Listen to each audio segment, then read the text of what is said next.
Inaabangan nga ng netizens ang pagbisita sa limay ng isa sa pinakamalapit na kaibigan ni Mike Enriquez sa news industry. Ito nga ay si Mel Tiangco. Tila nga hindi pa rin tanggap ni Mel Tiangco na wala na talaga ang kaibigan at hindi pa nito kayang makitang nakalagak ang katawan ni Sir Mike. Ayon pa kay Mel Tiangco, tila pinagpaparamdaman siya ni Mike dahil hindi pa nga ito nakakapunta sa burol nito. Sa mga susunod na araw nga ay handa na daw si Mel na dumalaw sa burol ni Sir Mike.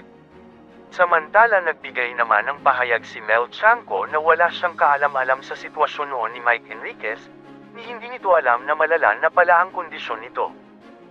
Kamusta niyo si Sir Mike ngayon? I'm sorry, alam mo hindi ko rin alam. Nahihiya akong tumawa. Gusto ko nang tumawa. Bakit po kayo nahiya?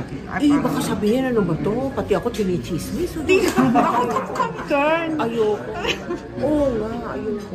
Pero lagi siyang naaano. Malulungkot din ako pag sinabi niya, ay naku, I'm bad. Ako, malulungkot lang ako, biya mo na. Pero lagi siyang produkto ng mga fake Oo death nga, isang photo. linggo, no? Namatay na daw si Mike yung mga tubo. Pag ganun, anong kinakabahan din kayo kahit na alam mo? Siyempre, nagtatawagan na kami. Uy, ano ba ito?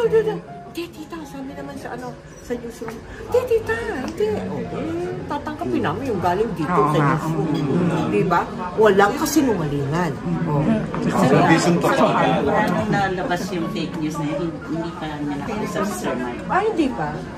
Hindi pa namin we will not kasi nakakahiya. Kailan kayo huling nag-usap?